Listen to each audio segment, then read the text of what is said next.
D'abord, merci beaucoup à vous tous et toutes de venir et de venir. J'espère qu'on va essayer, qu'on va arriver à discuter un petit peu dans la seconde partie de ce moment, parce que vraiment, c'est ça qui est peut-être plus important que ce que j'ai à dire. Et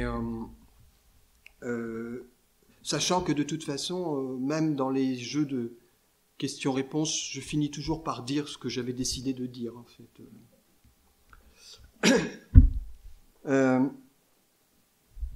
Et oui, peut-être que je ne suis pas vraiment un homme de dialogue, finalement, mais bon.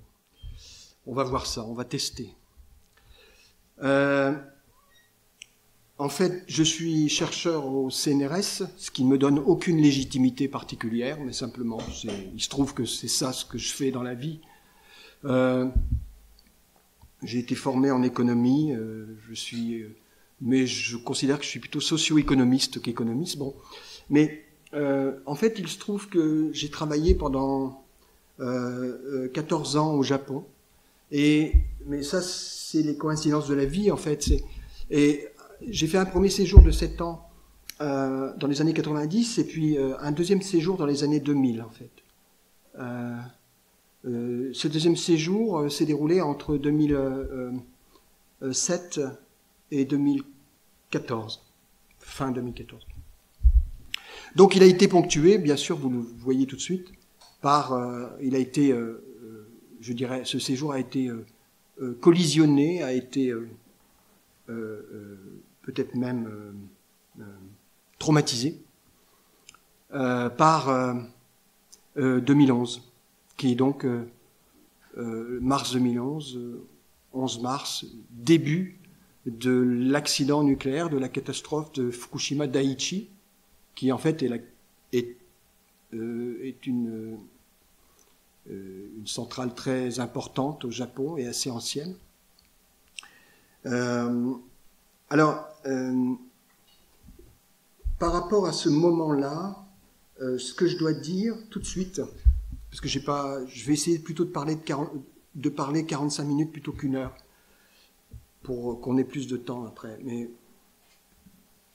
ce qui est important, de mon point de vue, enfin, l'analyse que je propose, c'est que l'accident de la catastrophe nucléaire, de la centrale nucléaire de Fukushima est hors de contrôle. C'est-à-dire, il continue. C'est un accident qui, de nos jours encore, est en train de se dérouler.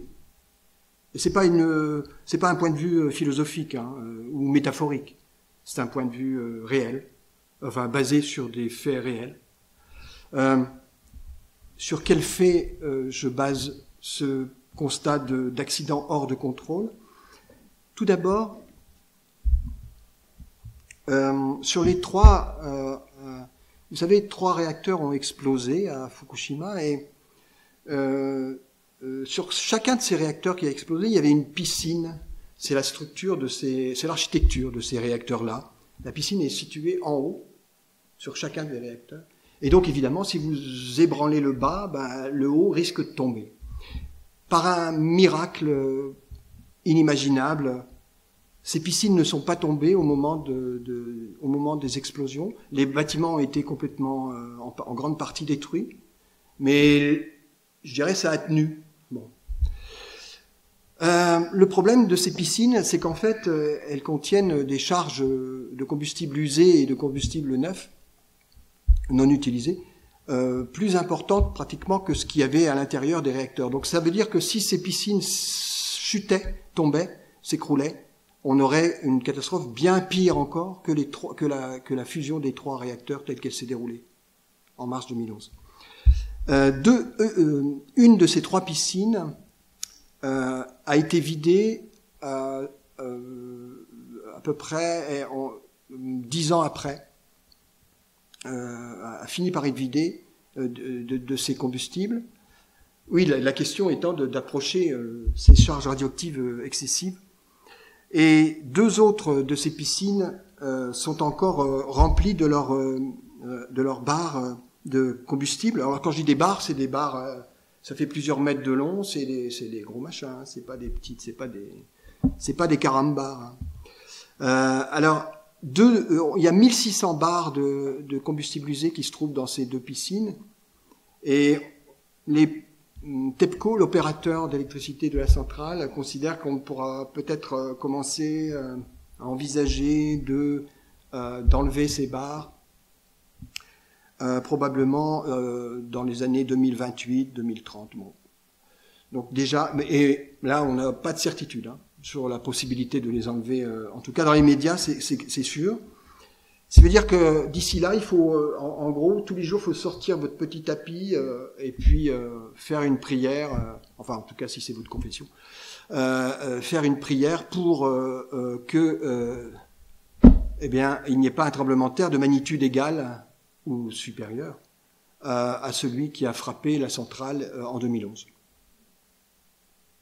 Donc c'est la grande méthode scientifique face à cette menace réelle, c'est croiser les doigts. C'est assez sophistiqué comme méthode. Il y a un deuxième facteur d'infinitude de la catastrophe et d'absence de contrôle de l'accident, c'est la fusion des trois réacteurs que j'ai évoqués. 900 tonnes de matière fissible, de corium, sont accumulées au total dans ces réacteurs. C'est-à-dire c'est à la fois de la matière fissible qui s'est mélangée avec de la ferraille, avec du béton dans les bas de cuves des réacteurs. Et ça, c'est le problème, c'est qu'on ne peut pas l'approcher avec des humains, mis à part, on peut l'approcher et encore avec difficulté avec certains robots. Mais et d'ailleurs, le Japon est devenu, suite à cette catastrophe, bien sûr, un des plus grands experts en matière robotique dans la gestion des catastrophes nucléaires, puisque désormais le Japon vend des kits d'intervention d'urgence en situation de catastrophe nucléaire aux pays nouvellement arrivés dans ce grand club qui est le club des pays atomisés, notamment donc en Asie du Sud-Est, etc. Donc, alors, pour dire que ces 3 cœurs en fusion, l'opérateur et les pouvoirs publics considèrent qu'ils tablent sur la possibilité de pouvoir les approcher d'ici un demi-siècle. Là, c'est pareil. Ça veut dire que d'ici là, en attendant, non seulement il y a des émanations, mais en plus, de toute façon, s'il y avait encore une fois un risque majeur au niveau risque naturel qui intervenait, eh bien, on ne sait pas les effets que ça pourrait produire. Ça veut dire que aussi oui, les pouvoirs publics japonais n'ont pas fait le choix contrairement à ce qui s'est passé à Tchernobyl, de mettre un sarcophage sur les réacteurs, pour 2 raisons. La première, c'est que élaborer un sarcophage eût été admettre qu'il y avait un mort sous le sarcophage. Or, bien sûr, et ça je vais bien sûr y revenir après, mais toute la politique de gestion de la catastrophe au Japon a consisté à expliquer que, en gros, il ne s'était pas passé grand-chose. En tout cas, qu'il n'y avait pas eu de mort.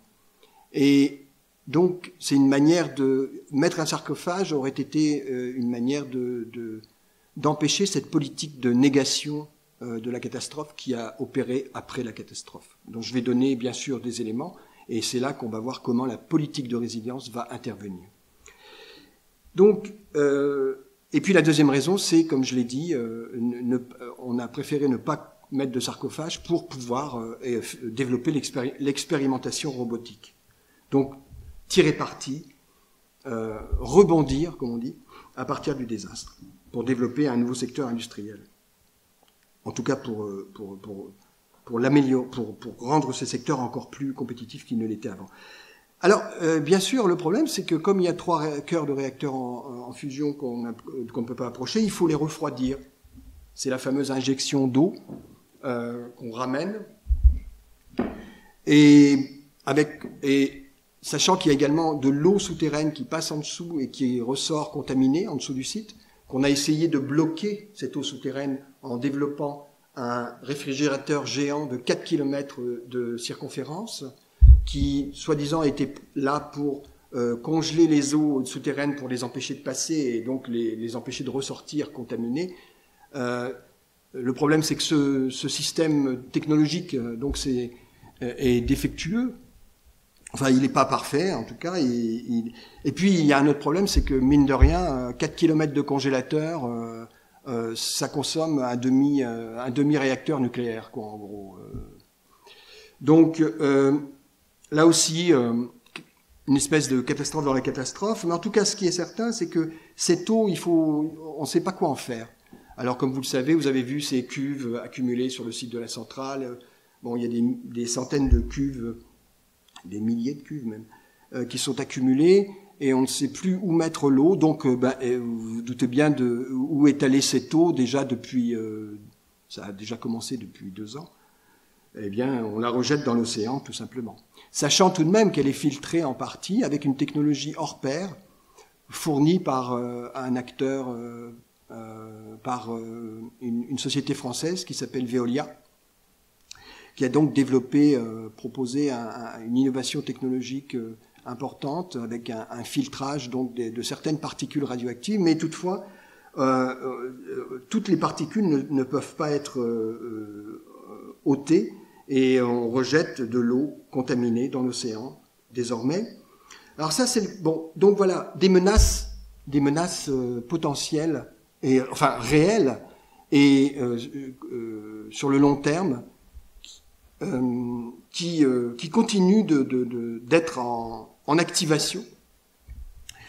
Et puis, alors ça, c'est le côté technique en synthèse. Mais il y a aussi le côté, bien sûr, la dimension humaine de la catastrophe à retardement ou de la catastrophe hors de contrôle.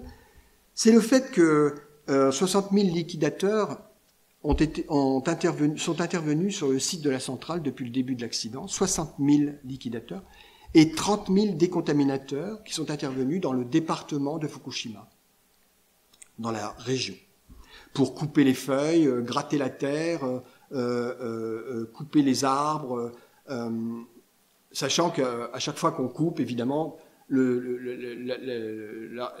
radioéléments reviennent, puisque avec les pluies, ils retombent depuis le haut des montagnes, etc. Bon, bref. Donc une espèce d'activité à la Sisyphe qui aboutit à ces fameuses pyramides de sacs noirs ou bleus que vous avez pu voir sur de nombreuses photos qu'on peut voir. Donc ces grandes pyramides de grands sacs dont on ne sait plus quoi faire. Oui, sachant qu'on appelle décontamination improprement une activité que l'on devrait appeler délocalisation de la contamination. Parce qu'en matière radioactive, on ne décontamine jamais, mais on prend ce qui est radioactif et on va le mettre ailleurs. C'est pas tout à fait la même chose, donc faut pas, hein, c'est pas la même chose que décontaminer. Alors, mais là où je veux en venir sur le côté humain, c'est que 60 000 liquidateurs ont été mobilisés sur le site de la centrale jusqu'à présent. Et ce qui est intéressant, c'est que quand on regarde, d'ailleurs, il suffit presque de lire les journaux, j'ai envie de dire, pour savoir que une grande partie de ces liquidateurs qui sont intervenus sur la centrale, sur le site de la centrale dès le début, et pendant plusieurs mois, peut-être même plus, mais là, flou artistique, eh bien, une grande partie d'entre eux, donc, n'avaient tout simplement pas de radiamètre pour intervenir sur les chantiers sur lesquels ils intervenaient. D'où le bilan que vous connaissez certainement, le bilan sanitaire en matière concernant les travailleurs du nucléaire au Japon au moment de la catastrophe, un bilan que tout le monde colporte, y compris bien sûr des falsificateurs notoires comme Jancovici, mais il n'est pas le seul. Hein. Donc ça va, il y a un club assez large là-dessus, donc il n'y a pas de quoi se sentir coupable. Eh bien, le grand bilan que vous connaissez de la catastrophe de Fukushima, c'est bien sûr 0 mort. Zéro mort, bien sûr, puisque déjà, la plupart des travailleurs n'ont pas été mesurés et sont repartis dans la nature aussi vite qu'ils sont intervenus sur les chantiers. Et vous allez me dire, mais comment est-ce possible? Alors là, c'est chacun sa recette. Je pense qu'en France, on a la nôtre. Au Japon, la recette est la suivante. C'est que bon nombre des liquidateurs qui sont intervenus ont été recrutés sur les marchés au noir du travail, à Osaka et à Tokyo, dans les banlieues, parmi les pauvres des pauvres, parmi les étrangers. Donc toute cette main-d'œuvre, parmi les sous-castes de la société japonaise, toute cette main-d'œuvre qu'on a mobilisée, quand je dis on, en fait, pour être plus précis, ce sont des entreprises du bâtiment travaux publics, essentiellement tenues par la mafia, qui sont les yakuza, qui sont allés chercher tous ces gens sur les marchés au noir du travail pour les faire travailler et pour les emmener sur des chantiers dont ils ignoraient eux-mêmes la nature. En gros, on a dit à ces gens-là, vous allez venir faire du déblaiement. Voilà. Comme d'habitude. Et donc une grande partie de ces gens n'ont pas été contrôlés, n'ont pas été mesurés, donc il est évidemment impossible de savoir, une fois qu'ils sont repartis dans la nature, s'ils développent une maladie ou une autre, cancéreuse ou pas d'ailleurs, si cette maladie peut être associée à leur activité, puisqu'on n'a plus de traces de leur activité.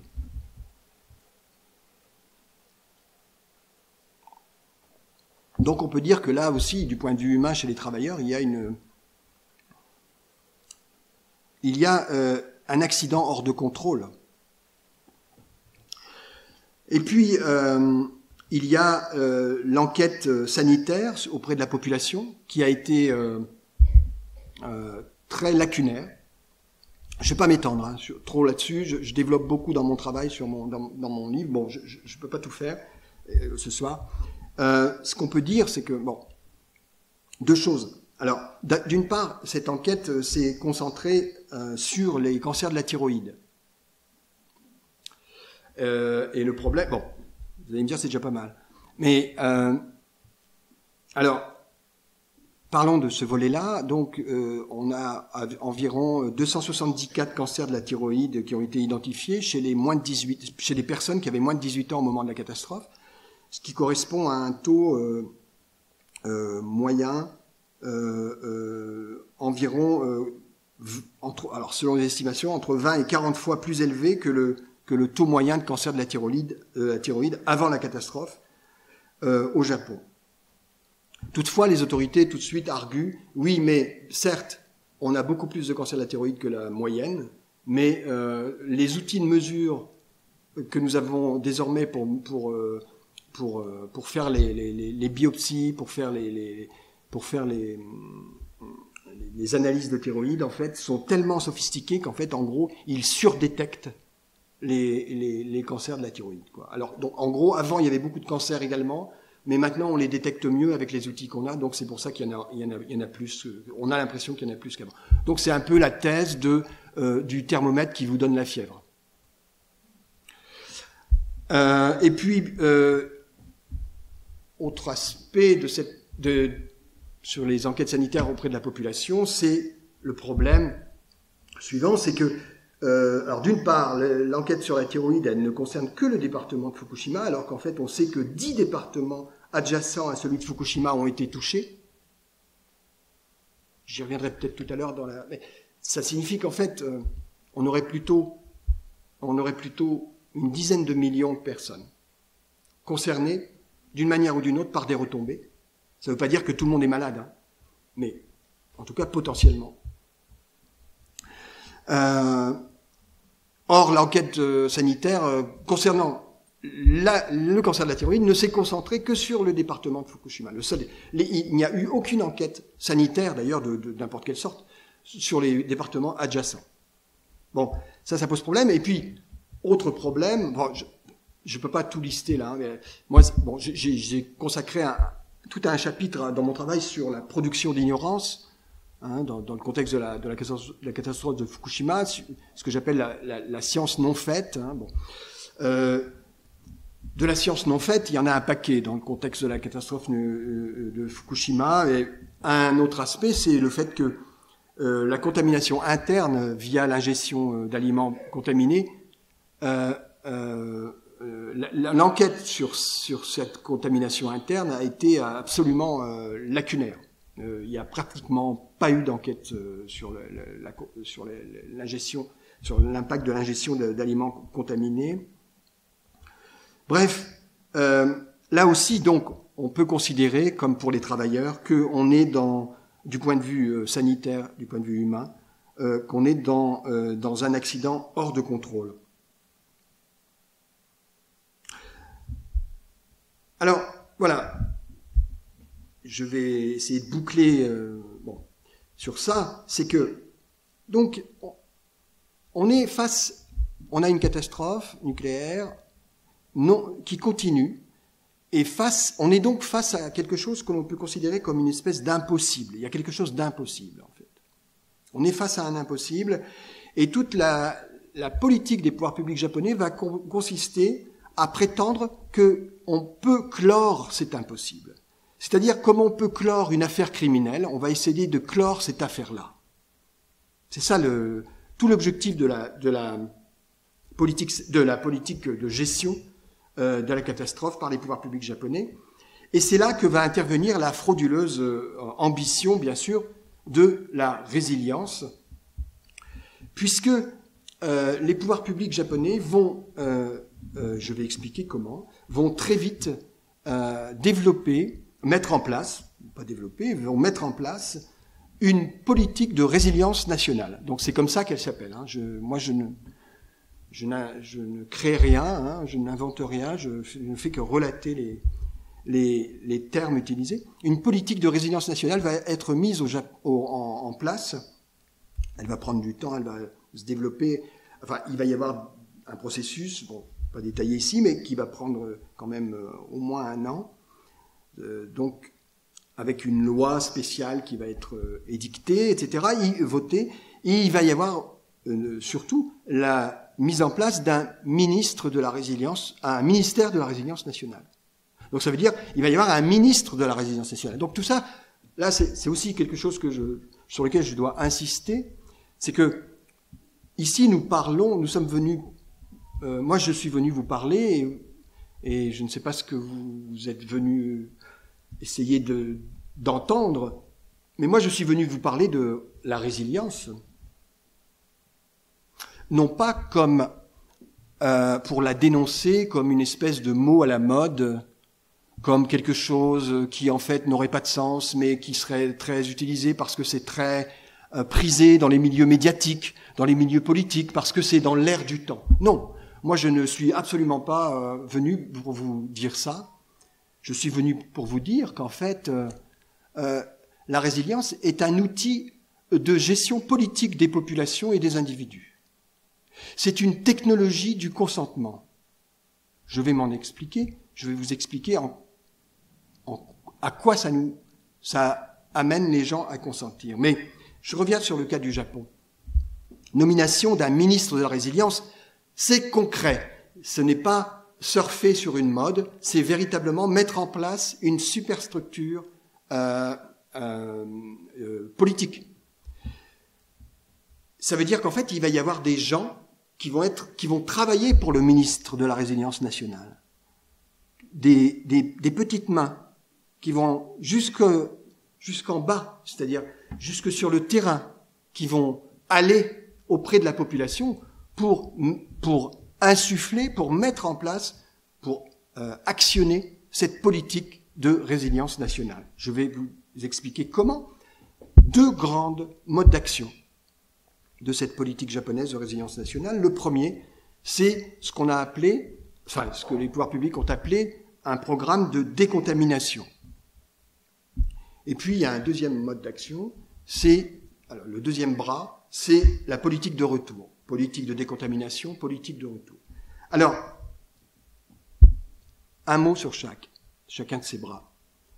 Le programme de décontamination, qui fait donc partie de la politique de résilience nationale mise en place par les pouvoirs publics japonais dans le cadre de la catastrophe nucléaire, ce programme de décontamination ne consiste pas, contrairement à ce que j'ai évoqué tout à l'heure, à envoyer des décontaminateurs sur le terrain. Ça, j'ai presque envie de dire, c'est la vitrine.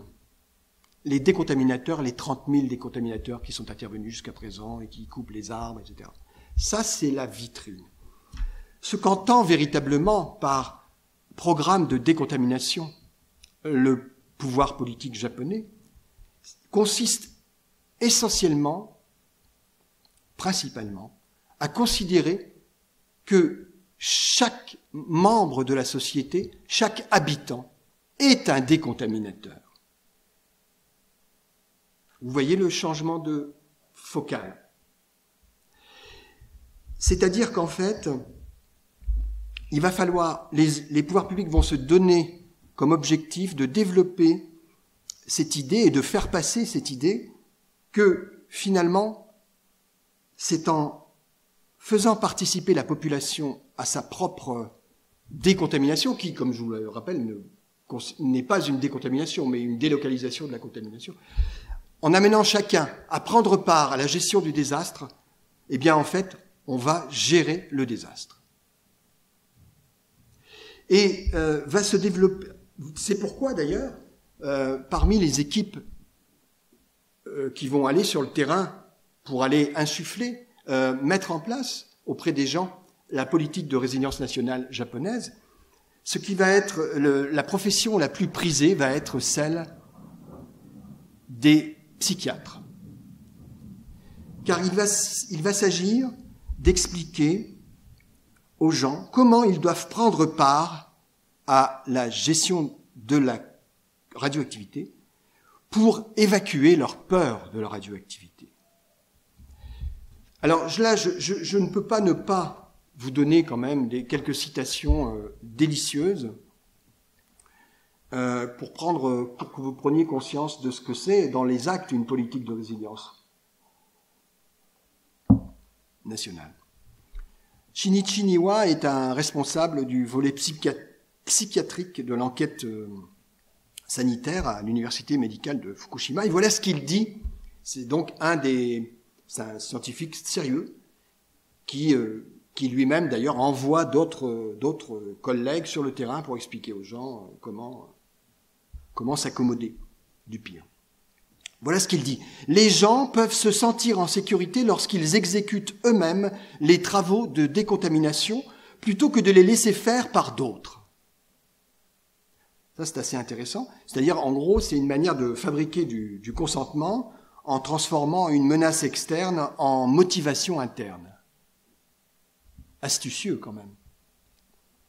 Il ajoute, ce monsieur, je cite, « Il est très important pour calmer la peur d'être exposé aux radiations. » Voilà, ça c'est la politique de décontamination qui a été mise en place au Japon. Et alors, dans le même ordre, je dirais même avec quelques fioritures, on a aussi ces commentaires. Oui, parce que finalement, cette idée que le problème, ce n'est pas la radioactivité, mais la peur qu'on en a, c'est bien un processus de... Alors, il y a plusieurs processus à l'œuvre là-dedans. Il y en a au moins deux. C'est déjà un processus de psychologisation de la catastrophe. C'est-à-dire, la catastrophe n'est plus un phénomène objectif qui arrive dans la réalité à un moment T de l'histoire parce que on est dans un moment où on est face à une défaillance d'un système techno-capitaliste qui a une défaillance technologique, ça arrive, il y en a tous les jours. Hein. Non, ce n'est plus ça la catastrophe. La catastrophe, c'est la manière dont chacun va créer. Donc on n'est plus dans la grande histoire. La catastrophe, c'est la manière. Le problème, c'est la manière dont chacun va créer sa petite histoire en relation avec la catastrophe qui survient. Comment chacun va intérioriser la menace. Donc une psychologisation du désastre qui, bien sûr, va de pair avec une subjectivisation du désastre, puisque le désastre perd son caractère objectif pour devenir un problème de représentation de la part de celui qui le subit, ou encore pour devenir un problème d'impréparation à ce qui survient. Mais un problème donc individuel, que l'individu va devoir apprendre à résoudre par lui-même. On va peut-être l'aider aussi un petit peu, quand même. Mais en tout cas, on décale la focale de la catastrophe objective vers la subjectivisation de sa gestion. Voilà ce que dit... pour vous mettre dans le bain, si je puis dire, par rapport à cette politique de résilience nationale, voilà ce que dit le professeur Shinichi Yamashita, qui en fait a été à un moment le président de l'enquête sanitaire de Fukushima. Alors c'est un grand ponte de la médecine, qui d'ailleurs a fait ses classes à Tchernobyl lorsqu'il était plus jeune, puisque on oublie souvent de rappeler que, je ne peux pas faire trop de digression ce soir, mais on oublie souvent de rappeler combien le Japon a joué un rôle très important au niveau scientifique dans l'étouffement de l'affaire Tchernobyl. Mais ça, je pourrais en revenir là-dessus dans les questions, si vous voulez. Mais bon, ce qui est un peu cohérent, puisqu'il y avait, en gros, à Tchernobyl, il y avait les Américains, les Français et les Japonais, quoi. Bon, évidemment, puisque il y avait les pays nucléarisés, ça, c'est évident. Donc, il fallait qu'ils s'emparent de cette catastrophe, comme ils se sont emparés de celle de Fukushima, pour en produire leur propre histoire, quoi, en fait. Alors, voilà ce que dit Yamashita du haut de son piédestal scientifique. Il dit... à Fukushima, il y a une épidémie de peur et non pas une épidémie de cancer. Il dit encore, mais ça c'est des choses que vous connaissez peut-être, je suis désolé pour les gens qui ont consulté cette littérature à l'époque, il dit encore, à Fukushima, c'est la peur qui tue.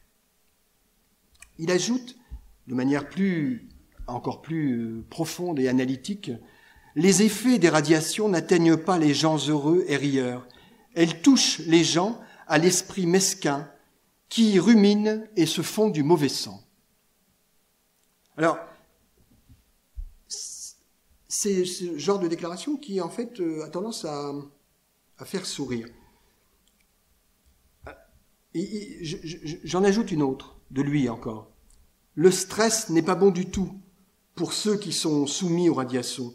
Il met à bas, le stress, il met à bas le système immunitaire et peut donc provoquer des cancers et des pathologies non cancéreuses. C'est pourquoi j'ai recommandé aux gens de se relaxer.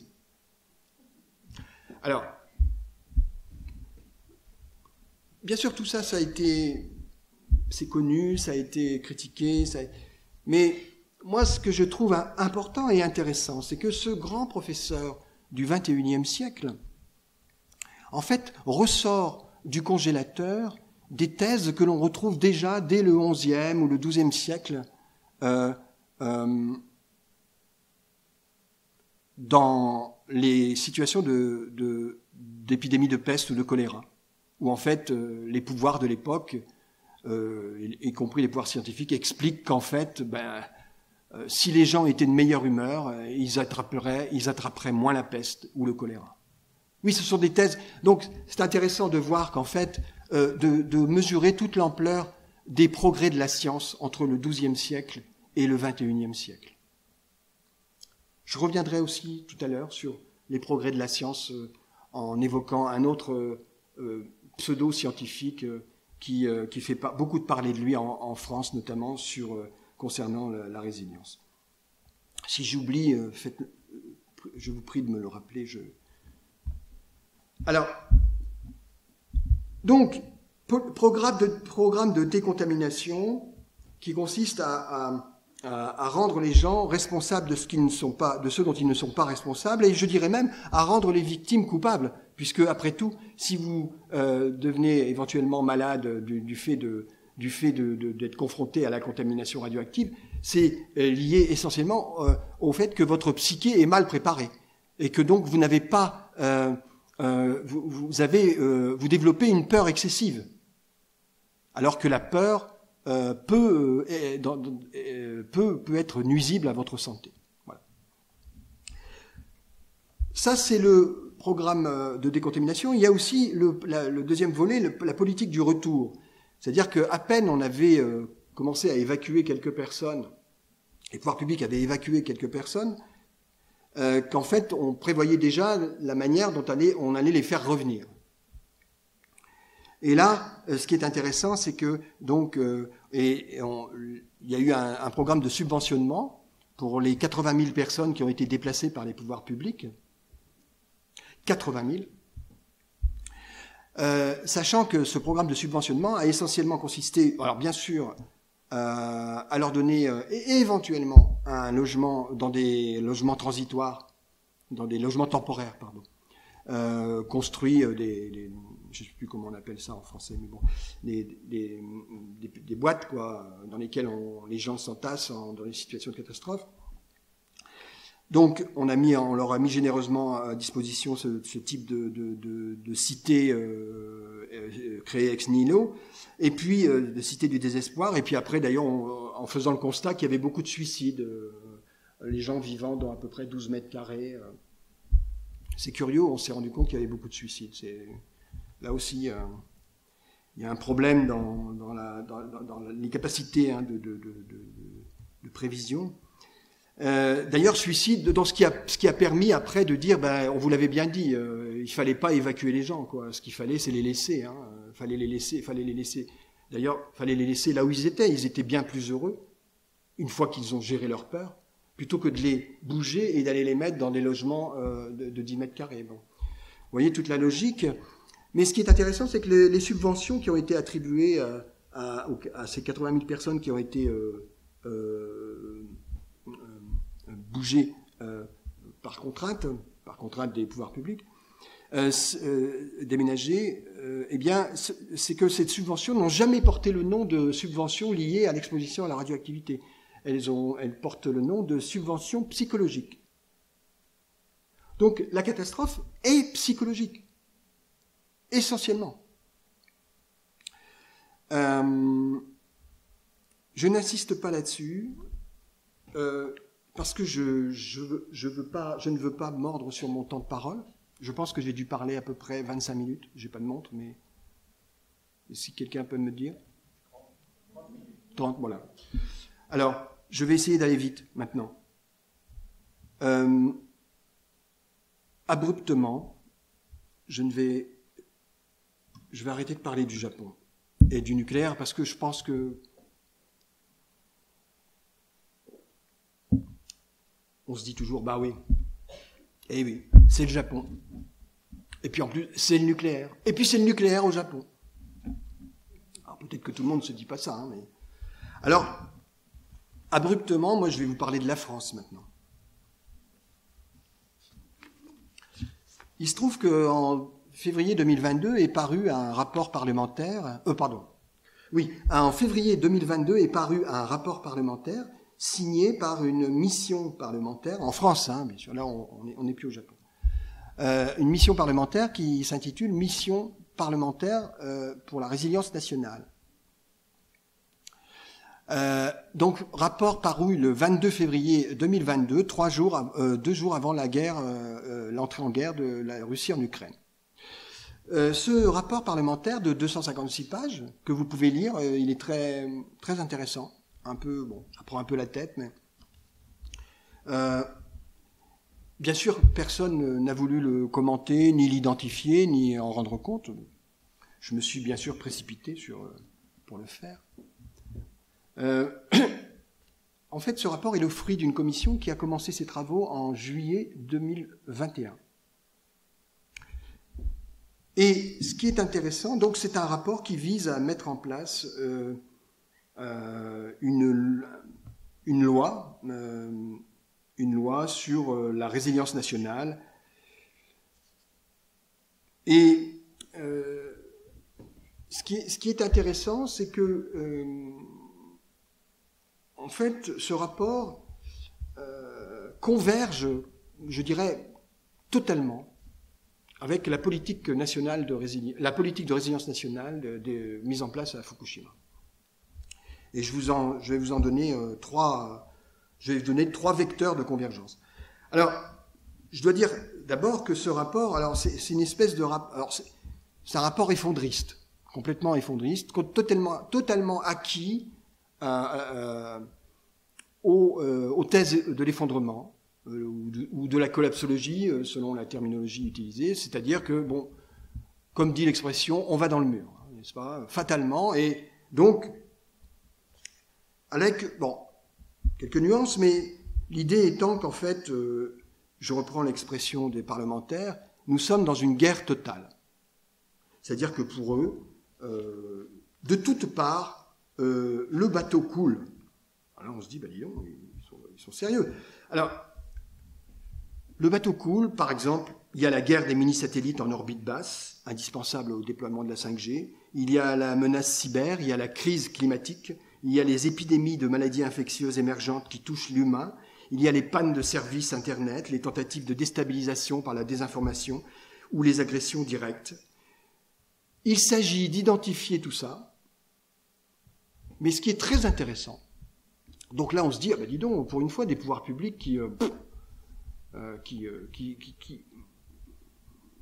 prennent conscience que nous sommes dans un monde difficile. Mais ce qui est intéressant, c'est qu'en fait, il s'agit d'identifier une multitude de catastrophes réelles ou potentielles, sans jamais, surtout jamais, remettre en question les causes de ces catastrophes. C'est ça qui est, c'est un vecteur fondamental de cette mission parlementaire sur la résilience nationale, ne pas s'attaquer aux causes. Règle numéro 1. C'est-à-dire, encore une fois, pour le dire autrement, en fait, s'inscrire dans ce que moi j'appellerais une fatalisation des désastres. Donc, je vais vous en donner 2 exemples. Les parlementaires, notamment, nous parlent de, je cite, l'accélération de la fréquence des épidémies en matière liée à l'élevage intensif et à l'urbanisation échevelée. Là, on se dit, dis donc, ils ont fait des progrès sur le diagnostic. Ils sont capables de nous dire qu'en fait, il y a des problèmes quand même avec l'élevage industriel qui peuvent aboutir à des épidémies, à des virus.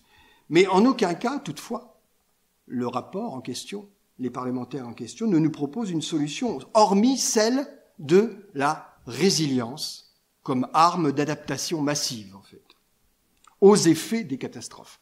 Mais en aucun cas, ils ne proposent quelque chose pour remettre en question les causes. Et d'ailleurs, ou pour abolir les causes.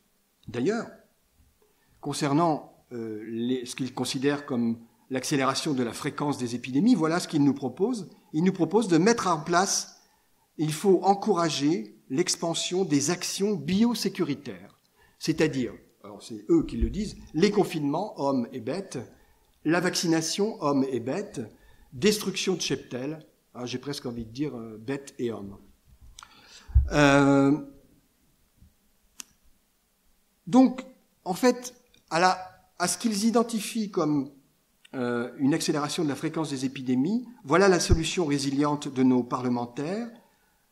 Actionner de plus belle les leviers des actions biosécuritaires dont tout le monde sait, mais vraiment tout le monde sait, qu'elles sont à l'origine de la ferme industrielle. Puisque sans action biosécuritaire, on n'aurait pas de ferme industrielle.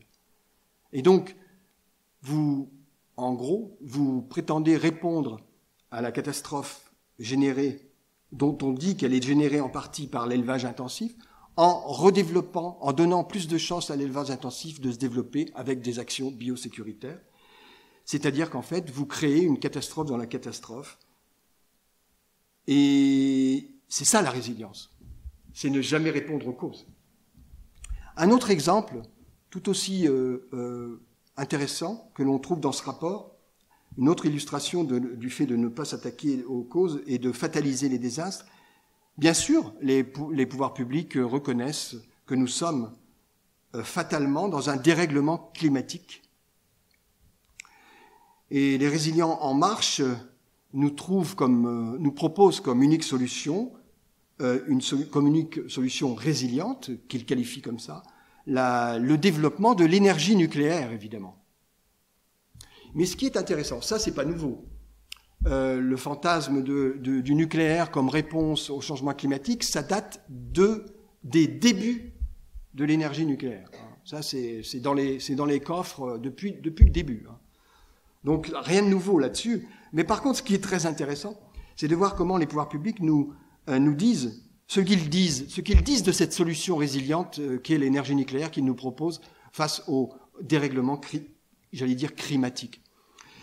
Ils nous disent, cette énergie, toutefois, je cite, comporte des exigences supplémentaires de prévention des accidents et de résilience en cas de survenue de ces derniers, car elle comporte inévitablement des risques industriels, sanitaires et environnementaux. Donc voilà, en fait, les pouvoirs publics proposent de substituer la fatalité des risques liés à l'atome à la fatalité des risques liés au réchauffement. Ça, c'est sûr. Pour ça, ils sont, je dirais, doués. C'est-à-dire que substitution des fatalités, c'est leur mode de fonctionnement. Par contre, attaquer les causes, aucunement. Et c'est vrai que résilier signifie finalement toujours gouverner dans la fatalité des désastres, sans jamais, au grand jamais, se demander si l'adaptation est véritablement adaptée.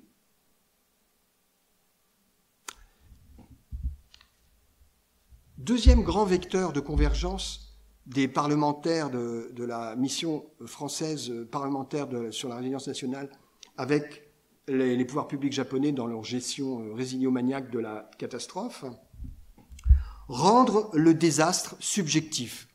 Je l'ai évoqué. Évidemment,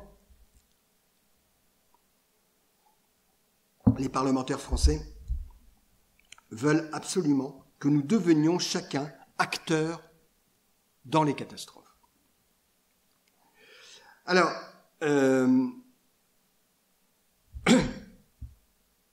c'est-à-dire qu'en fait, comme je l'ai dit tout à l'heure, il s'agit de leur rendre le désastre subjectif, et ce n'est donc plus le désastre ce qui survient, mais bien l'impréparation à ce qui survient.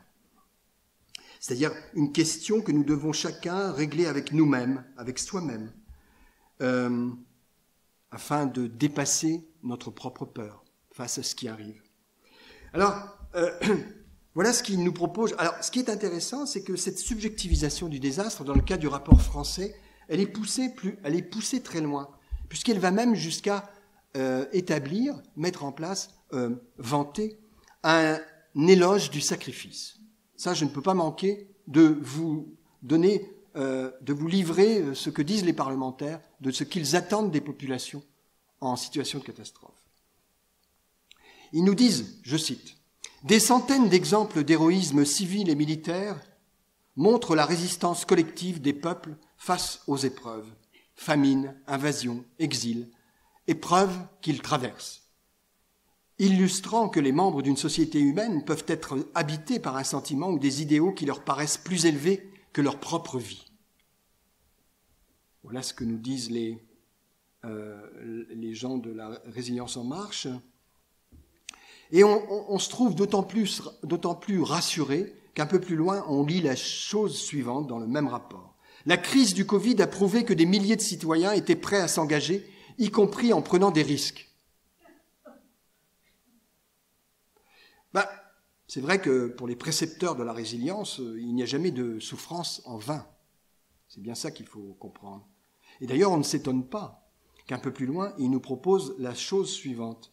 Nous devons, je cite, « évaluer les effectifs directement mobilisables pour contribuer à la résilience nationale, c'est-à-dire les hommes et les femmes susceptibles d'intervenir en première ligne en cas de crise grave. » Et élégamment, parmi les 51 mesures, les rapporteurs nous préconisent 3 mesures que je cite parmi les 51, mais vous pouvez aller voir les 51 si ça vous intéresse. Bien sûr, une généralisation du service national universel. Deuxième mesure, le port de l'uniforme dans les écoles, réintroduire de la rusticité. Et puis, voilà ce qu'on peut lire encore dans ce rapport. Chez de nombreux jeunes et moins jeunes, l'abondance inhérente à la société de consommation a fait oublier la possibilité du manque matériel. L'habitude du confort a fait perdre l'aptitude à la rusticité, aboutissant à une société qui assimile moins le risque et le danger et perd en résilience face à l'adversité.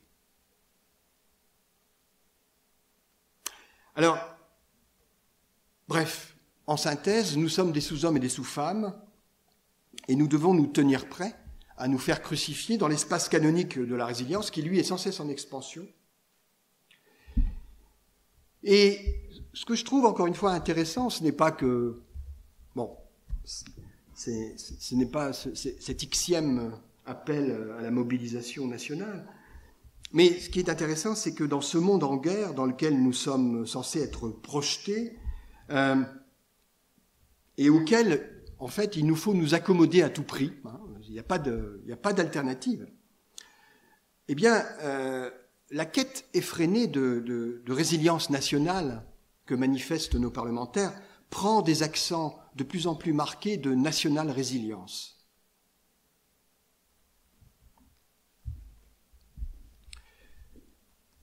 Et puis, petite cerise sur le gâteau, avant de parler de mon troisième point de convergence et de conclure, je ne peux pas ne pas citer le ministre des Armées Sébastien Lecornu, en septembre 2022, lors du forum Normandie pour la paix. Il dit la chose suivante, Monsieur Sébastien Lecornu. La leçon de l'Ukraine, c'est que c'est un peuple résilient. C'est autre chose qu'une facture de chauffage. Le don qu'ils font, c'est celui de leur fils. Je n'ai aucun commentaire. Je vais juste maintenant parler du troisième point de convergence de la politique nationale de résilience telle que les parlementaires français l'envisagent et souhaitent la mettre en œuvre, et d'ailleurs ont déjà commencé à la mettre en œuvre, et la manière dont au Japon, la même politique a été mise en place. Ce troisième point de convergence, c'est ce que j'appelle, j'ai plusieurs manières de l'appeler, de le nommer, c'est le racisme des émotions. Le racisme des émotions. Ouais. Alors, je l'ai évoqué déjà, le racisme des émotions, avec le professeur Yamashita, qui nous dit qu'en fait, il faut arrêter d'être anxieux, c'est parce que ça va nous donner le cancer. Mais bien sûr, ça va plus loin. On voit bien qu'il s'agit, dans la gestion des catastrophes, de plus en plus, non seulement de gérer techniquement les catastrophes, mais de gérer les sentiments que chacun ressent vis-à-vis des catastrophes. Ça, c'est très important. La gestion du désastre passe immanquablement désormais par une gestion des émotions vis-à-vis des désastres. Ça, les pouvoirs publics l'ont bien compris, c'est pourquoi ils emploient de plus en plus de psychiatres dans les équipes qui sont censées aller expliquer aux gens sur le terrain, sur les terrains des catastrophes, ce qu'est une bonne émotion et ce qui est une mauvaise émotion. Et oui, il y a des choses qu'il faut glorifier et il y a des choses qu'il faut mettre sous le tapis parce que moralement, ça peut ne pas être très bon et deuxièmement, même, ça peut vous rendre malade physiquement. Alors, ce qu'il faut absolument mettre en avant, particulièrement donc en situation de désastre, qui plus est nucléaire, c'est un must, c'est l'espoir. Avoir de l'espoir, c'est très important.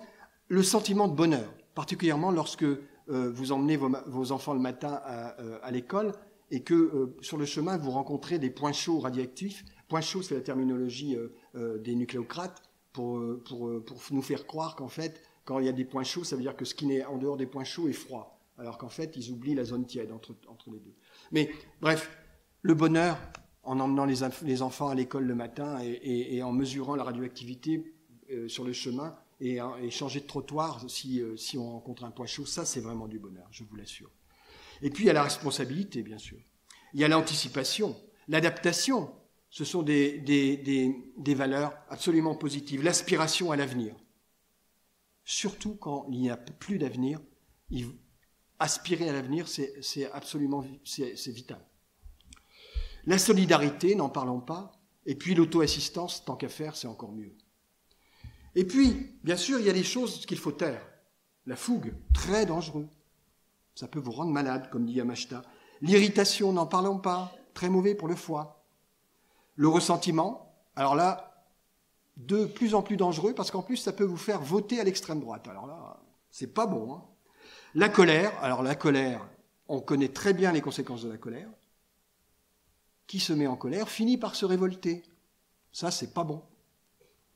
L'inquiétude, très mauvais, l'effroi, le stress, l'affliction, etc. Alors, bien sûr, la peur, et je vais finir sur ça. La peur, très mauvais la peur. Au point que je pense qu'on peut parler d'un gouvernement par la peur de la peur. Voilà ce que disent les parlementaires dans leur rapport édifiant. Je cite. « Nous avons tous le devoir de faire prendre conscience à nos concitoyens que le monde qui les entoure est un monde violent et qu'ils vont être rattrapés par cette violence très rapidement, quoi qu'il arrive. » Là, on a très peur. C'est le bras gauche qui dit « Attention, attention, tremblez tous, ça va s'effondrer, on va dans le mur, très grave. » Le monde est violent. Et ce qui est intéressant, c'est qu'une fois ce vent de panique semé, dans le même paragraphe, pratiquement, à quelques mots plus loin, voilà ce que prescrivent les rapporteurs. Ils disent « Il faut éviter que s'immisce au sein de la population des jeunes une peur du futur. Car si ce futur est perçu comme hostile, comme menaçant, cela devient très problématique. La propension à l'anxiété et à la frustration des générations actuelles tente à réduire notre capacité de résilience collective dans une situation de crise grave. » Alors je sais, c'est un peu difficile à comprendre, puisque comme vous avez entendu, il s'agit en fait d'un exercice que la vieille école appelait un exercice de double pensée. Maintenant, on parle de dissonance cognitive. Bon. En tout cas, il s'agit simultanément, et j'insiste, je souligne le simultanément, d'avoir peur et de cesser d'avoir peur. C'est ça qui est très intéressant. Voilà ce que nous demandent les pouvoirs publics. Ayez peur, mais arrêtez d'avoir peur. En même temps, essayez l'expérience, vous allez voir, c'est assez intéressant, ça a produit des étincelles dans le cerveau. Et en fait, effectivement, il s'agit d'évacuer la peur, cette peur que craignent tant les dirigeants, puisque, évidemment, il s'agit d'amener chacun à mieux se préparer au pire, sans jamais se révolter contre les raisons de ce pire. Donc, il s'agit de casser au plus tôt la chaîne qui relie la peur, la colère et la révolte. L'objectif est bien de nous faire intérioriser la menace et de transformer la réalité physique et sociale du désastre en une nécessité à laquelle on ne pourrait pas se soustraire, amenant chacun, finalement, à faire l'impasse sur ce à quoi nous sommes contraints de nous soumettre pour tenter de répondre à ce qui nous menace.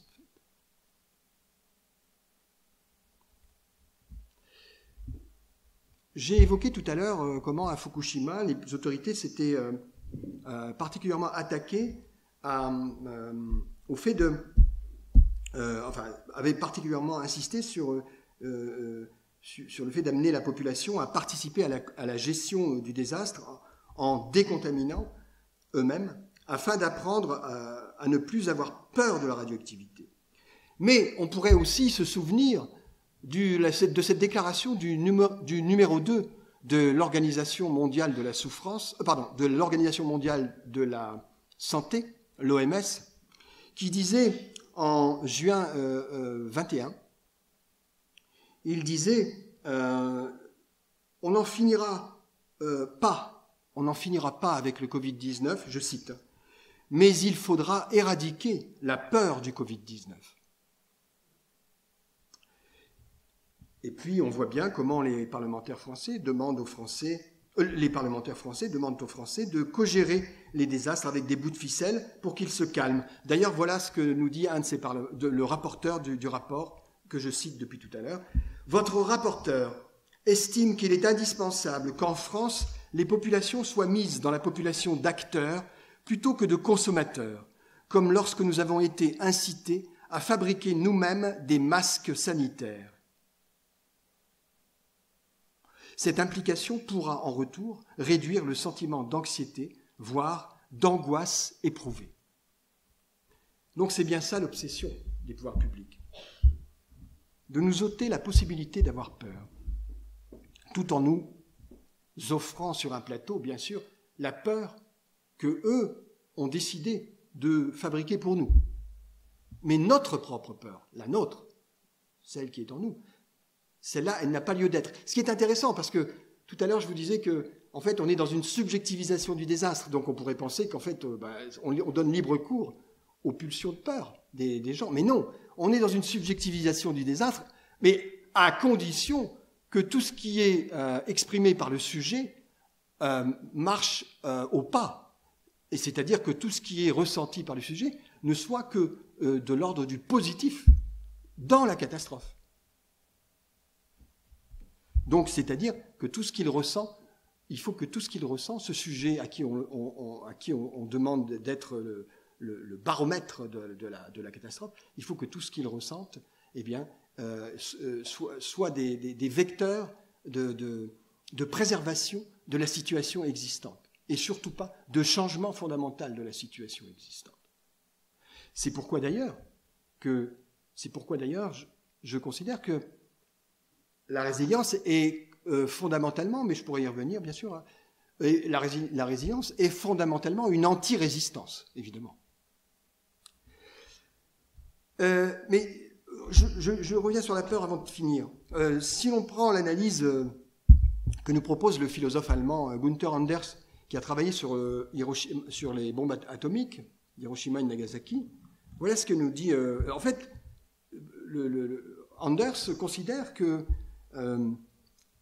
la peur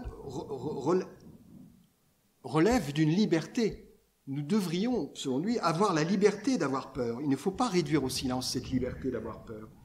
Parce que cette liberté d'avoir peur renvoie à la capacité d'une population donnée d'éprouver une peur à la mesure du danger qui pèse sur elle et de ressentir, je cite là Anders, et de ressentir la quantité d'angoisse qu'il faut que nous ressentions si nous voulons vraiment nous libérer de ce soi-disant droit d'être libéré de la peur et avoir peur afin d'être libre. Inversion totale. Pour Anders, la peur peut mener à la liberté. Il ne dit pas que toutes les peurs mènent à la liberté, attention. Il ne fait pas l'apologie de la peur. Mais il fait, par contre, il rappelle toute la nécessité de se méfier de tous ceux qui prétendent nous protéger de ce qui va nous faire mal. Surtout lorsqu'il s'agit en fait de nous expliquer que toutes les menaces qui pèsent sur nous, il suffit de les prendre avec une certaine complaisance et avec une accommodation et à apprendre à vivre avec pour que finalement tout ça se passe sans problème majeur. Donc, pour Anders, la peur, et je suis de ce parti-là, la peur contribue à la prise de conscience de mener une existence dans un monde qui est faux. C'est-à-dire un monde où, en fait, le sujet, finalement, se retrouve structurellement placé sous la menace permanente. Et la peur contribue à prendre conscience que nous pouvons opposer notre refus d'être l'objet d'un ajustement indéfini au nouvel environnement. Et que nous pouvons aussi nous attaquer aux causes réelles de cette menace qui pèse sur nous. Le monde faux, c'est ça. Le monde faux, c'est un monde où, en fait, dans lequel nous avons perdu les moyens d'agir sur les causes des événements qui nous menacent dans ce monde. Voilà. Alors, je crois que j'ai dit à peu près, là j'ai un oubli, là je voulais vous dire quelque chose en conclusion, mais je crois qu'on pourra, ça va me revenir dans le cadre d'un échange, si toutefois vous êtes d'accord, disposé à continuer un peu cet échange. Merci beaucoup pour votre attention.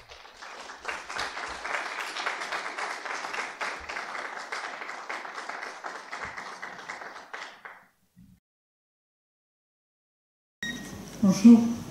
Bonjour. Merci pour votre présentation. Vous nous avez suggéré de vous rappeler qu'il y a en France un grand scientifique au sujet de la résilience. Vous pouvez en parler, s'il vous plaît? Je vais tricher un peu parce qu'on en est trois. En fait, non. Une question ponctuelle. La composition de la commission parlementaire française, elle est un peu pluraliste ou pas du tout? Sinon, je te repose la question qu'on avait commencé à aborder avant la conférence, c'est-à-dire quid des formes de résistance populaire sur place, en tous les cas au début de cette gestion par la résilience. Et puis, en fait, une question aussi d'information. Tu as mentionné comment circulaient les expériences, les apprentissages d'un pays à l'autre par rapport aux catastrophes nucléaires. Donc, il y a eu Tchernobyl, il y a eu Three Mines aux États-Unis. Est-ce que ça a été le même modèle de gestion par la résilience ou est-ce qu'il y a eu des évolutions dans le modèle de gestion politique de ces catastrophes qui continuent? Est-ce qu'elles continuent aussi de la même manière, etc. Merci pour votre présentation. Est-ce qu'on peut rapprocher comment j'y ai pensé, de la phrase de Gramsci, pessimisme de la raison, optimisme de la volonté. Évidemment, c'est pas à imposer aux autres. Mais Je n'ai pas compris la formule. Pessimisme de la raison, optimisme de la volonté, qui est un peu, à ma façon, quelque chose que M. Gramsci a dit. Ah oui.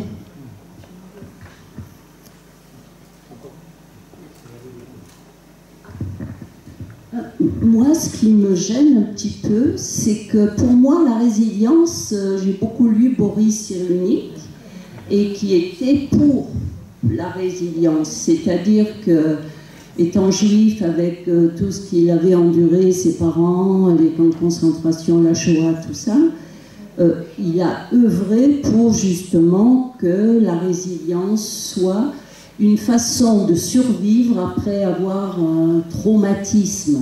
Donc pour moi, la résilience, c'est ça. C'est-à-dire que, voilà, pour pouvoir survivre après un traumatisme. Et là, j'avoue que je suis vraiment dans le flou. Moi, je suis venue aussi, comme la dame, j'ai vu contre la résilience, j'ai cru que vous alliez parler contre la résilience de Boris Cyrulnik. Et j'ai entendu, enfin j'ai compris après que c'était une résilience politique, et j'avoue que je suis extrêmement choquée par ce que vous dites. Je suis allée à Fukushima, et je ne comprends pas, c'est terrible, je ne comprends pas comment on peut dire que c'est la peur des gens. Non, on voit le désastre, enfin, et je ne comprends pas que les psys rentrent là-dedans. Franchement, je n'arrive pas à y croire. Vous ne comprenez pas quoi? J'arrive bien que justement on ne puisse pas voir que c'est un drame, c'est pas la peur, c'est un drame qui est terrible, puisque j'ai vu les désastres devant moi. Enfin, c'est pas la peur, c'est vraiment une catastrophe. Et après, je ne comprends pas non plus ce truc de... Enfin, j'étais pas au courant de cette résilience politique des gens en France. Enfin, le Covid, on nous a fait peur quand même, on nous interdisait de sortir. Alors, c'est le gouvernement qui nous a fait peur, et nous, on a eu peur. Et pas que pour le Covid, pour le changement climatique. Mais bien sûr, c'est normal qu'on ait peur. Il y a plein d'inondations. Alors, je ne comprends pas... ça me semble illogique, ce truc de résilience politique. J'en avais jamais entendu parler, j'avoue. À part la résilience de Boris Cyrulnik, je n'ai pas entendu parler de cette résilience politique et je suis très, très choquée. Ça me semble assez idiot. Parce que je ne sais pas comment on peut prendre les gens pour des imbéciles, comme au Japon, pour faire croire qu'ils ont eu peur. C'est pas possible, je l'ai vu, c'est pas possible, quoi. Alors, bon, l'affaire Cyrulnik, alors ça, bon, bon, moi je n'attaque pas les personnes pour le plaisir de les attaquer, hein, vous vous doutez bien, j'ai autre chose à faire dans la vie. Par contre, il est évident qu'il y a une dimension d'imposture chez Cyril Tonic, qu'il faut absolument mettre à jour un jour. On va y travailler. Mais je vais vous en donner des éléments. Moi, alors, le problème de la notion de résilience, c'est que, alors d'abord, vous vous doutez bien que c'est pas Cyril Tonic, c'est pas Boris Cyrulnik qui a inventé cette notion de, bon, ça vous savez. En fait, il n'a fait qu'importer une notion qui était largement déjà développée, notamment aux États-Unis, bien établie et qui avait déjà un fonds de commerce assez conséquent. Un fonds de commerce et qui en fait s'inscrivait déjà dans une idéologie politique très marquée. Parce que il faut quand même rappeler que je ne peux pas ne pas vous rappeler que la notion est née au XIXe siècle pour parler des traverses de chemin de fer en bois et de la manière dont elle pouvait supporter des pressions et des tensions liées au passage des trains. Et puis après, on a parlé de résilience pour les matériaux, les métaux. Donc on est bien dans un univers, alors là c'est le début du XXe siècle, pour préparer tous les métaux solides qui vont être mobilisés dans la Première Guerre mondiale. On est bien à l'origine, enfin en tout cas dans le monde moderne, hein, après il y a certains qui peuvent faire remonter la résilience à l'Empire romain, c'est une vaste blague, quoi. Là on est en train de parler de ce qui se passe dans le monde contemporain, et à l'origine, donc dans le monde contemporain, cette notion est mobilisée dans l'univers de la résistance des matériaux. Donc aucunement dans la résistance des humains, à moins de considérer les humains comme des matériaux. C'est d'ailleurs exactement ce que font les résiliomaniaques du monde entier. Qu'ils utilisent la notion pour une gestion individuelle ou pour une gestion collective. Je vous rappelle donc que dans les années 40, déjà, la psychosociologie positive anglo-saxonne avait importé la notion pour qualifier de résilience, pour essayer de comprendre les facteurs qui pouvaient expliquer que certaines personnes prédisposées à la délinquance, en fait, ne tombaient pas ou tombaient dans la délinquance et de manière effective. Et bien sûr, les personnes prédisposées, c'était les Noirs. Hein. Bah oui, c'est bien connu. Hein. Toute l'analyse psychosociologique consistait à essayer de montrer en quoi ces personnes, certaines d'entre elles, allaient devenir délinquants et d'autres ne le deviendraient pas. Et donc, on a identifié, enfin, ces gens-là, ces psychosociologues, ont identifié des facteurs de résilience pour pouvoir comprendre, à l'époque, en quoi donc, on pouvait devenir délinquant ou pas. Et ce qui est assez, je ne vais pas rentrer dans les détails de ça, mais ce qui est intéressant, c'est de rappeler que dès le départ, en fait,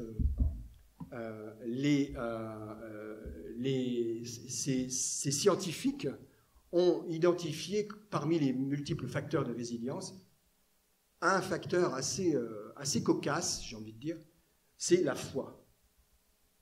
Donc en fait, en gros, la foi, facteur de résilience qui permet à un délinquant potentiel de ne pas tomber dans la délinquance. Voilà. Donc c'est ça en fait, les débuts de l'application de la notion dans le champ humain. Ce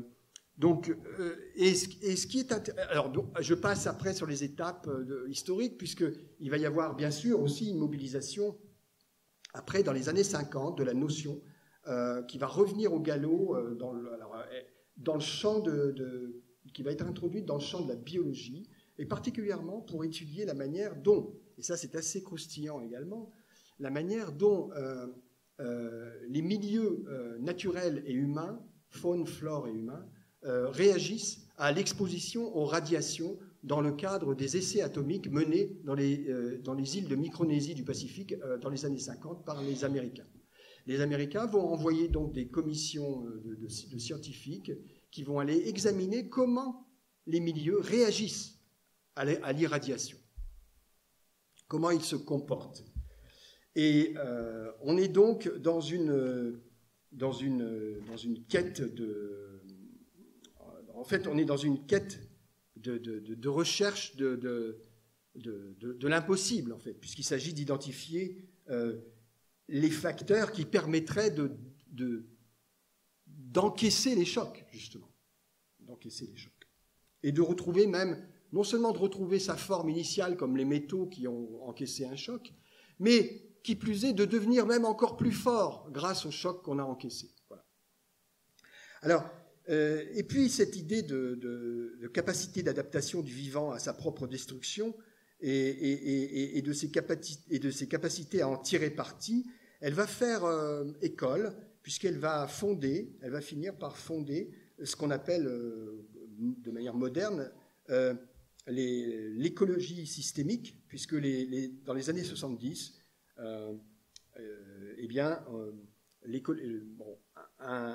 Crawford Holling, notamment, qui est un écologue de l'époque, un des premiers en tout cas, il va importer la notion de résilience, en fait, qui avait été développée dans le cadre des essais nucléaires en Micronésie, et il va introduire, en fait, il va parler de notion de sécurité écosystémique, et à laquelle il va donner le nom de résilience. Et voici comment il la définit. Il s'agit, selon lui, de supporter l'impact des chocs, de se réorganiser efficacement et de capitaliser sur les opportunités émergentes. Voilà. Bon. Alors, les années 90-2000, bien sûr, je passe là-dessus, vous savez mieux que moi, c'est l'expansion tous azimuts de la notion, cancer, sida, perte d'un proche, captivité, catastrophe naturelle, industrielle, attentat, maltraitance, enfin tout y passe, toute expérience douloureuse que l'on appelle épreuve, que nous sommes censés traverser, alors qu'en fait, je pense que fondamentalement, ce sont les épreuves qui nous traversent plutôt que nous qui les traversons. Eh bien, toutes ces expériences douloureuses sont autant de moments que l'on peut apprendre à supporter en leur trouvant un sens. Voilà fondamentalement le fonds de commerce de la résilience. Et d'ailleurs, au fond, il n'a jamais changé, que ce soit pour parler de la matière morte ou des humains vivants. Il s'agit toujours d'explorer les mille et une manières de, premièrement, faire plier son objet sans le rompre, de rendre cet objet conforme à son milieu, il s'agit bien de ça, conformisation, et de renforcer cet objet dans l'épreuve qu'il traverse, c'est-à-dire finalement, comme j'ai dit tout à l'heure, résister sans opposer de résistance. Mais je voudrais dire, alors je réponds aussi par rapport à, on a évoqué le gourou français de la résilience, qui donc, je le rappelle, donc je répète, a importé, en fait, n'a fait que importer une notion très à la mode. Il a flairé le vent et il a compris que, évidemment, avec toute cette expansion du développement personnel, eh bien, il y avait là un marché absolument génial à développer. Et ce qui est intéressant, c'est pas ça. C'est pas le caractère intéressé de la chose. Ce sont les déclarations que fait, qu'écrit ou que fait ce Boris Cyrulnik en question. Je vous ai parlé tout à l'heure des années 50 où la psychosociologie américaine parlait de facteurs de résilience, de la foi comme étant un facteur de résilience. C'est un peu comme quand je vous ai parlé de la peste tout à l'heure, au XIIe siècle, qu'on prétendait soigner en ne cessant d'avoir de l'anxiété. Et bien là, on a de la même manière une espèce d'effet de répétition de l'histoire de la science, puisque Des années 40 à maintenant, rien n'a changé quand on lit Boris Cyrulnik qui nous dit la chose suivante. Je cite. La neuroimagerie, oui, parce qu'on a fait des progrès de ce côté-là, ce qu'on n'avait pas dans les années 40. La neuroimagerie confirme l'effet thérapeutique de Jésus et nous explique comment ça marche. Voilà ce que dit Boris Cyrulnik, grand scientifique quand même. Et il dit encore, la foi est donc bien un facteur de résilience. Années 40, année 2020, même sauce, même ineptie. Et on voit bien aussi, alors, ce qui est intéressant, c'est pas seulement ça. Ce qui est intéressant chez Boris Cyrulnik, c'est qu'en fait, il le dit lui-même, il suffit de le lire. Hein. Le mot victime n'a pas de sens dans les théories de la résilience. Voilà. Il n'y a pas de victime dans les théories de la résilience. Il le dit. Il s'agit, selon lui, de blessés de l'âme qui doivent acquérir confiance en eux-mêmes pour un nouveau type de développement, une nouvelle évolution, une évolution avec adaptation. Bah, bravo. Moi, je ne suis pas convaincu du fait qu'un éborgné dans une manifestation en France actuellement est un blessé de l'âme. Je pense que là, on est face à une désincarnation de la violence d'État qui sert finalement à mieux légitimer ce qu'on pourrait appeler la délinquance d'État. Et je vais vous en donner une preuve supplémentaire. Voici ce que dit Boris Cyrulnik lors d'un forum organisé par une revue que je qualifie de bobo-fasciste, 8 demain, W-E demain, ça s'appelle comme ça, 8 demain, nous demain. Et cette revue faisait paraître en octobre dernier un numéro spécial lors d'un forum sécurité et résilience que cette revue co-organisait avec la direction générale de la gendarmerie nationale. Boris Cyrulnik était l'invité vedette de cette manifestation et donc il a été interviewé par la revue à cet effet. Et voilà ce qu'il nous livre, voilà l'analyse politique qu'il nous livre, assez intéressante. Il nous dit « On assiste à une démocratisation de la violence. Chacun estime que sa violence est légitime et délégitime ainsi la violence de l'État. » Alors ça, c'est déjà en hors d'œuvre, c'est pas mal quand même. Voilà ce qu'il nous dit encore. Il nous dit, ce Boris Cyrulnik, j'espère qu'on enregistre, non ? Les gens ne lisent pas en fait. Il y a des tas de revues qui sortent, il y a des tas d'inepties qui sont écrites, les gens ne les lisent pas. Ou font semblant, ou je ne sais pas, je ne comprends pas. Je dois avoir un cerveau spécial peut-être, hein. Je suis peut-être un peu attiré par les choses, par la stupidité, je ne sais pas, ou par l'ineptie ou l'infamie, je ne sais pas. Mais voilà ce que dit Boris Cyrulnik. Les neurosciences actuelles permettent d'ajouter de nouvelles sources d'origine de la violence. Avec des familles instables, des fins de mois difficiles, une absence de contrôle des émotions, une mauvaise maîtrise du langage, un accès distant à la culture et à l'école, des catégories entières de gens défavorisés sont privés de lieux de parole. C'est ce que l'on a vu avec les Gilets jaunes et qui légitiment leur violence parce qu'ils... c'est ce qu'on a vu avec les Gilets jaunes qui légitiment les violences parce qu'ils ne peuvent pas prendre part à la société. C'est intéressant. Et il dit un peu plus loin, cela, c'est-à-dire ce processus, en fait, en gros, le fait que un gilet jaune, en fait, en gros, c'est une personne à qui il manque une case. Je vous la fais simple. Eh bien, cela, cette absence de... Pardon ? Non, il ne dit pas qu'il manque une case. Il dit qu'en fait, ils n'ont pas de culture, ils n'ont pas été à l'école, et ils sont défavorisés et privés de lieu de parole. Et ils ont une mauvaise maîtrise du langage, et ils ont une absence du contrôle de leurs émotions.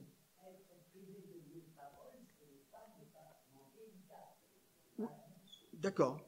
Mais une mauvaise maîtrise du langage, ça vous va ? Moi, c'est comme vous voulez, ça ne me dérange pas. Vous pensez ce que vous voulez. Moi, je lis ce que Boris Cyrulnik a écrit, vous ne l'avez pas lu. Et vous ne voulez pas reconnaître que ce que je lis est écrit là. Non, vous l'avez pas lu, excusez-moi. 25 octobre 2022, 3e forum sécurité et résilience avec la gendarmerie nationale, revue 8 demain. Vous pouvez le consulter si vous voulez. Voilà. Alors je continue. Cela s'objective dans les neurosciences qui photographie comment le cerveau non éduqué, ça c'est pas manquer une case, hein, comment le cerveau non éduqué acquiert un dysfonctionnement cérébral et ne peut plus gouverner ou maîtriser sa violence. Voilà ce que dit Boris Cyrulnik des Gilets jaunes. Voilà. Alors que moi, je pense plutôt que ce sont plutôt les traumatismes crâniens que les gens ont reçus à cause des matraques, que les gens ont eu à cause des matraques, qui amènent éventuellement un certain nombre de dysfonctionnements. C'est le coup de matraque que légitime totalement Cyrulnik. Voilà. Alors, voilà, pour moi, le chapitre Cyrulnik est clos. Oh, je peux en rajouter une couche parce que je ne peux pas résister. Voilà ce qu'il nous dit encore, le grand gourou. 90% des traumatisés du Bataclan ont repris une nouvelle forme de vie. Et si vous lisez les témoignages des victimes du Bataclan, qui ne sont pas des traumatisés, qui sont des victimes, eh bien vous verrez qu'en fait ces gens, voilà ce qu'elles disent. Elles disent, nous, on en a marre qu'on nous dise à chaque fois qu'on nous interviewe, à chaque fois qu'on nous rencontre, on nous dit mais vous allez être résilients. Et ce qu'elles disent ces gens, ce que disent ces victimes, elles disent mais nous, notre malheur, on va le porter toute notre vie. Voilà ce qu'elles disent. Elles n'ont pas repris une nouvelle forme de vie. La résilience, dit encore Boris Cyrulnik, est neuronalement inscrite en nous, dans notre cerveau. Il suffit de faire preuve de plasticité cérébrale. Voilà ce que dit Boris Cyrulnik. Donc finalement, moi je ne fais pas de commentaires là-dessus. Ça va, ça suffit. Alors, j'ai d'autres questions à aborder, notamment... pendant que j'y pense tout de suite, bien sûr, survivre dans le traumatisme, donc le problème, pour moi, si face au désastre individuel ou collectif, il s'agit de survivre, non, il faut vivre. Survivre, ce n'est pas vivre. Pour moi, il y a une différence. Alors, si la résilience nous apprend à survivre, ce n'est pas apprendre à vivre, en tout cas. Vivre dans une zone contaminée, vous savez, ce n'est pas vivre, c'est survivre. En fait. Je réponds maintenant à la question sur la... alors, je ne sais plus comment j'ai écrit ça. C'est les questions de Paul. Alors, il y a la résistance sur place, d'une part, mais la première partie de ta question, c'était connaissance. En fait, c'est une question plus large sur... je vous présente un dispositif politique oui. Sans grain de sable. Oui. Est-ce qu'il y a des grains de sable? Bien sûr. Comme dans cette commission parlementaire, j'imagine qu'il n'y a aucun oppositionnel franc. Oui. Est-ce qu'il y a quand même quelque part dans la société des grains de sable? Bien sûr. C'est parce qu'il y a des grains de sable que la politique de résilience se met en place. Et il y a même plus que des grains de sable, il y a des tas de sable. Il y a des gros tas de sable. Mais la politique de résilience est une pelleteuse très puissante. Et à Fukushima, elle a agi de manière très efficace. L'accident survient. Il y avait déjà... Avant l'accident, les Japonais n'ont jamais été très favorables à la mise en place du nucléaire civil dans leur pays, dans la mesure où ils ont vécu deux catastrophes nucléaires. Ils ont vécu les bombes d'Hiroshima et de Nagasaki. Mais après la catastrophe de Fukushima, il est évident, dans les moments après, que l'immense majorité des gens est survoltée, révoltée, et donc manifeste dans la rue sa désapprobation de la continuité de la politique nucléaire japonaise. Ça, c'est clair et net. Donc, il y a bien, alors là, avec des degrés de radicalité divers, mais il y a quand même une espèce de mouvement général. Il y a un mouvement, il y a un consensus, incroyable d'ailleurs. Ce qui va se passer, c'est que ce consensus, eh bien, il va falloir le casser. Les pouvoirs publics vont le rompre. Pourquoi elles vont le rompre? Parce qu'elles vont avoir besoin de le rompre pour légitimer le fait qu'elles vont retourner totalement leur veste, ces autorités, notamment par le fait que, comme vous le savez, le gouvernement de l'époque a décidé, dans les moments après la catastrophe, d'arrêter le nucléaire au Japon. Or, en fait, un mois plus tard, un mois et demi plus tard, un nouveau gouvernement va arriver au pouvoir et il va s'agir là de faire totalement l'inverse, c'est-à-dire de continuer au contraire et même de redévelopper le nucléaire. Donc le problème, ça va être de faire passer cette pilule-là, ce changement de décision.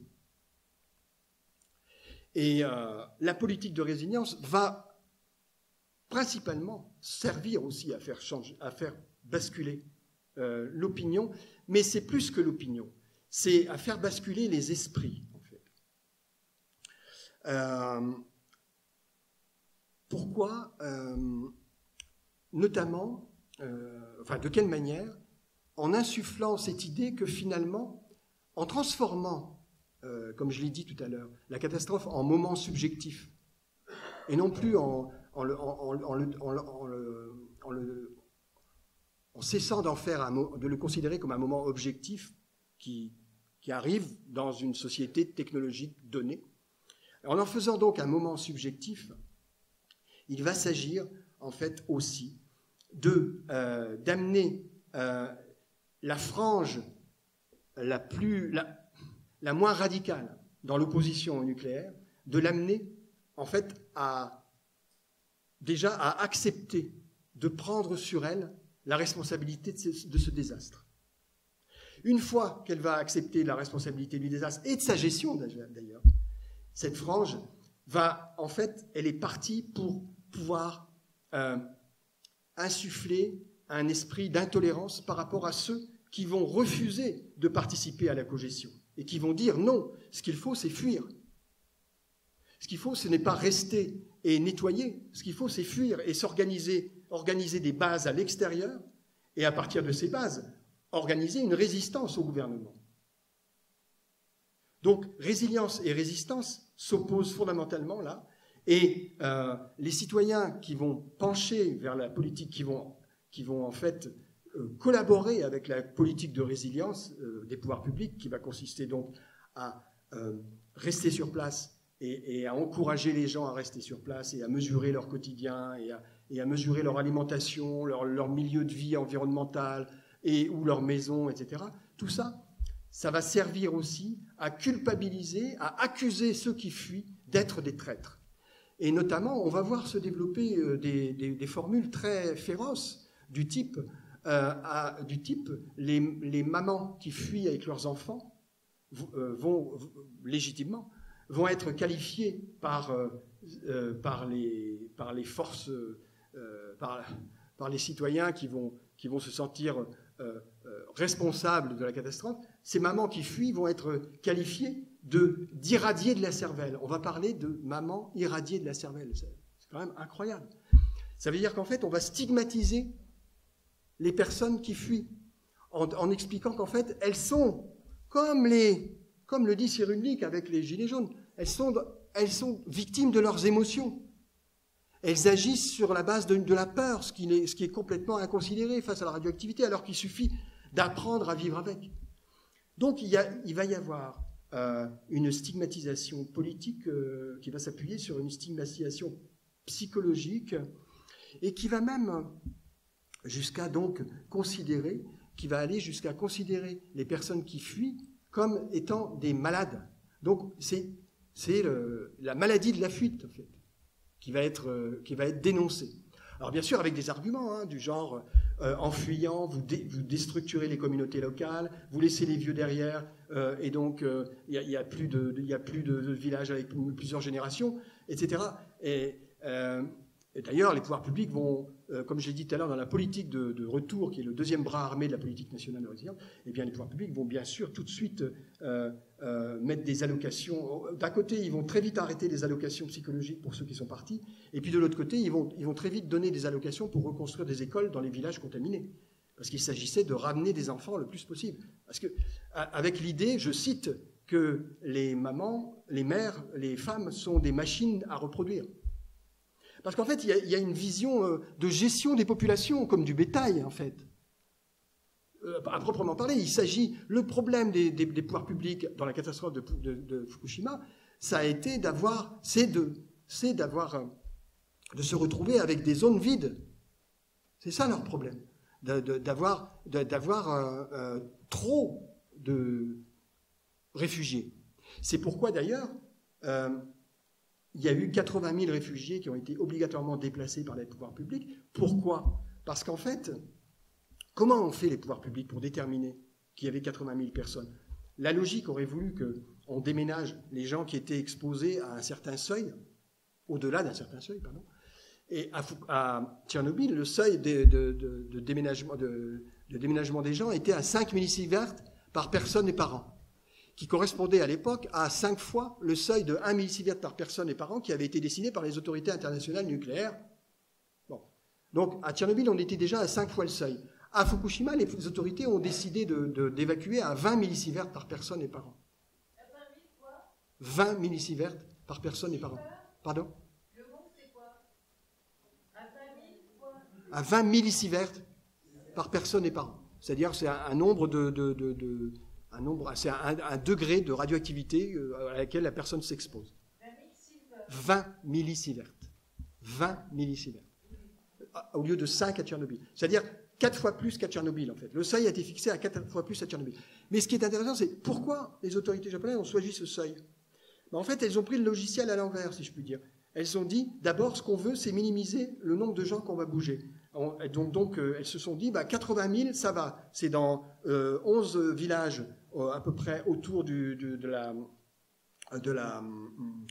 centrale, pas très loin de la centrale. Donc ça, allez, hop, ceux-là, on les oblige à déménager. Et le reste, il fait ce qu'il veut, mais en tout cas, il ne tombe pas sous le coup de la politique de déménagement obligatoire. Alors, donc, elles fixent le nombre de gens qu'elles ont voulu déménager à minima, et elles remontent l'algorithme, si je puis dire, et pour pouvoir déménager 80 000 personnes, eh bien, elles ont fixé le seuil à 20 millisieverts par personne et par an. Alors qu'en fait, il aurait pu être fixé à 1 millisievert par personne et par an. Et alors là, ça aurait été des millions de gens qu'il aurait fallu déménager. Ce que, bien sûr, les pouvoirs publics ne voulaient pas faire.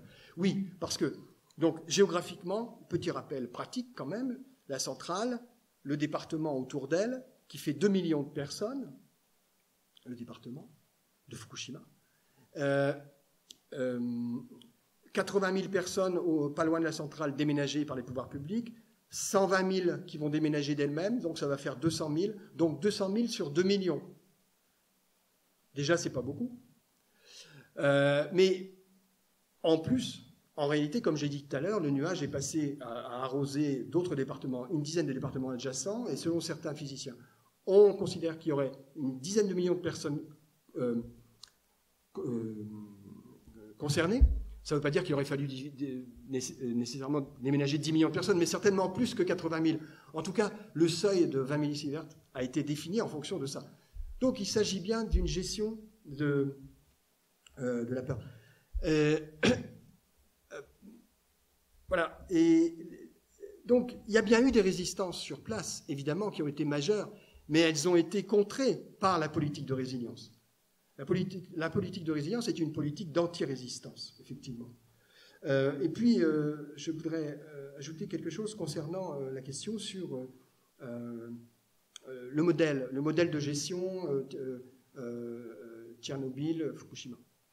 Alors, à Three Mile Island, on n'a pas parlé de politique de résilience. À 86, à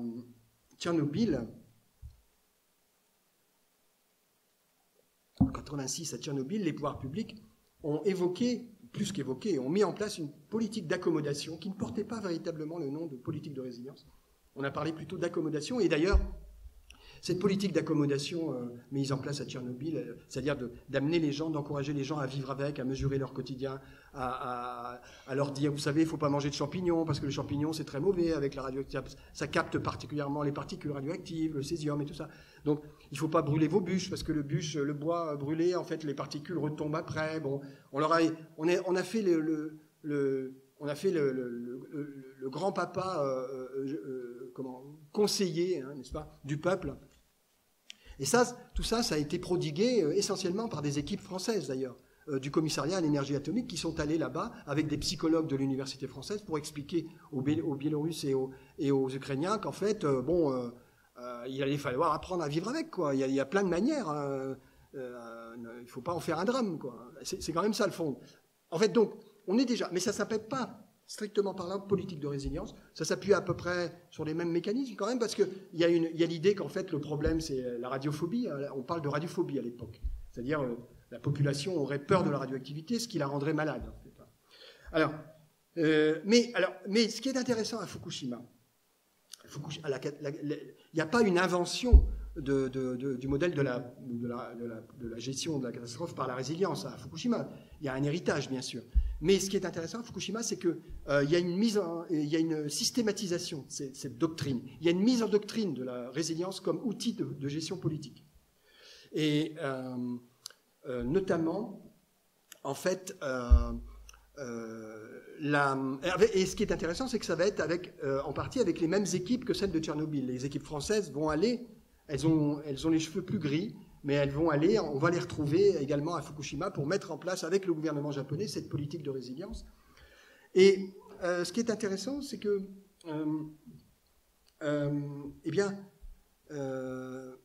donc, il y a une mise en doctrine. Moi, je considère qu'en fait, mais j'apporte des éléments allant dans ce sens, hein, bien sûr, c'est qu'il y a un tournant avec Fukushima. C'est que Fukushima, c'est la catastrophe qui, pour la première fois, met clairement en doctrine la notion de résilience. Il y a un ministère de la résilience qui est créé, etc. Et je dirais, il y a une dimension heuristique dans la politique de résilience à Fukushima. C'est-à-dire, cette politique de résilience à Fukushima va devenir le modèle, et déjà d'ailleurs, le modèle de gestion de toutes les catastrophes à venir dans le monde, qu'elles soient nucléaires ou pas d'ailleurs. D'ailleurs, c'est pas pour rien qu'il y a eu en juillet 21 en France une loi qui s'appelle loi climat et résilience. C'est bien parce que on ne peut plus envisager la confrontation aux catastrophes autrement qu'à travers la résilience. D'ailleurs, c'est devenu l'outil principal des Nations Unies pour la gestion de toutes les catastrophes dans le monde entier, depuis 2015. Ce que je voudrais ajouter, peut-être pour terminer, c'est que je vous ai parlé de technologie du consentement.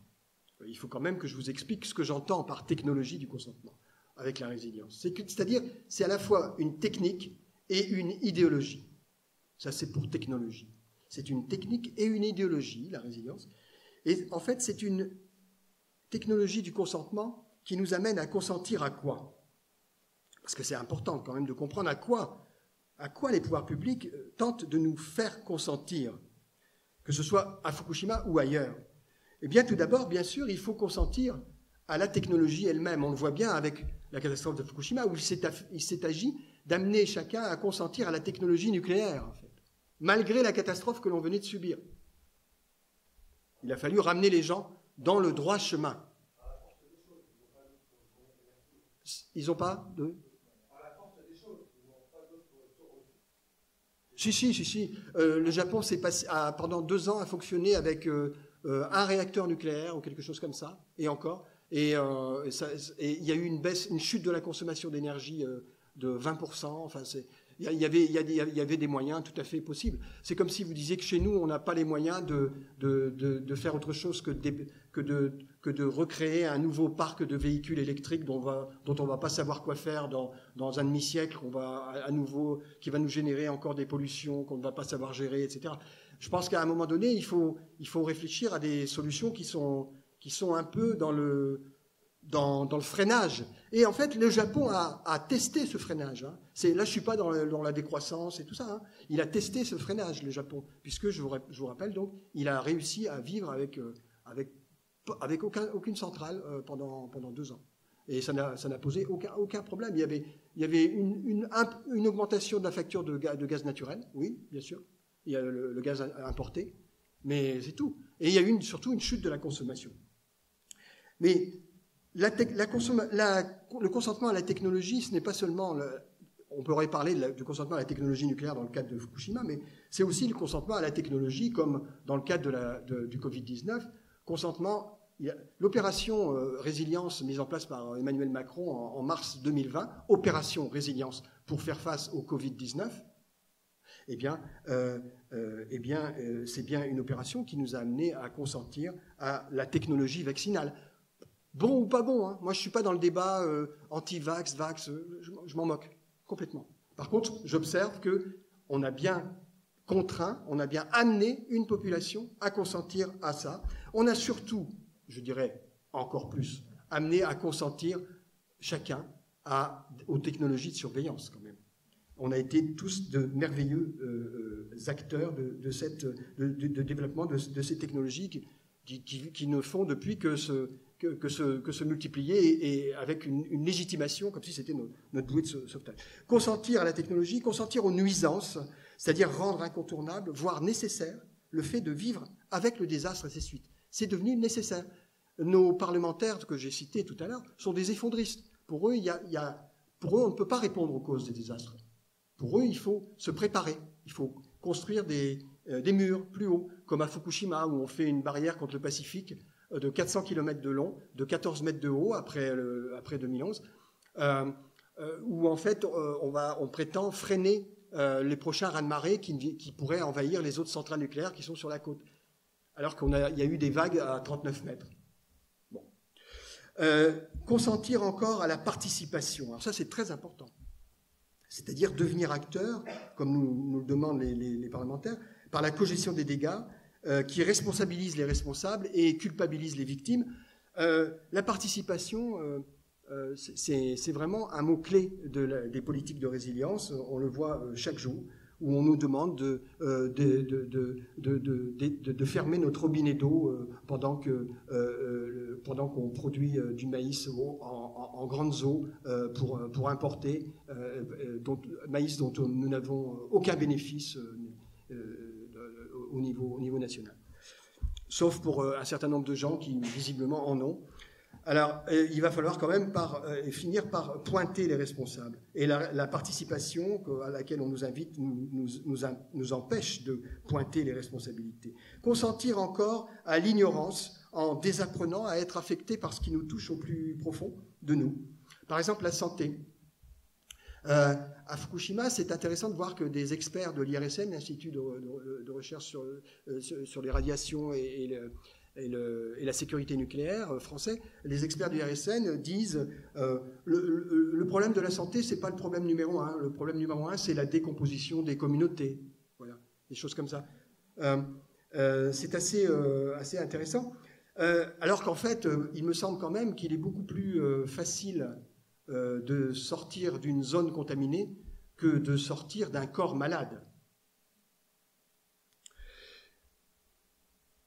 Désapprendre aussi à être affecté par ce qui nous touche au plus profond de nous, la liberté. Pas très important.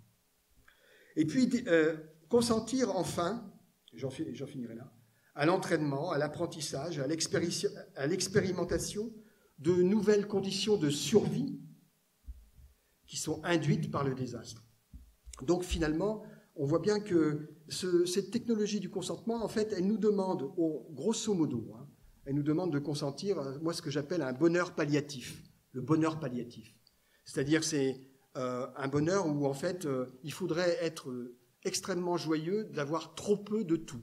Alors, trop peu de santé, c'est formidable, trop peu de vie, trop peu de peur, trop peu de liberté, trop peu de refus et de fureur. Comme si finalement ce trop peu était éternel, et avait toujours été là et qu'il fallait faire avec. Voilà. Et il fallait se contenter de ça. Et qu'il ne fallait pas le remettre en question. Voilà. Moi, je pense qu'au contraire, il faut vivifier le désir individuel et collectif de prendre distance vis-à-vis de la condition de survivant dans laquelle on prétend nous placer. Le désastre n'est pas une source de progrès, il faut arrêter avec ça. Le désastre est une source de désastre, pas une source de progrès. Le malheur n'est pas un mérite, absolument pas. Et il n'a aucune vertu. Voilà. C'est tout ce que j'ai à vous dire. Voilà. Merci.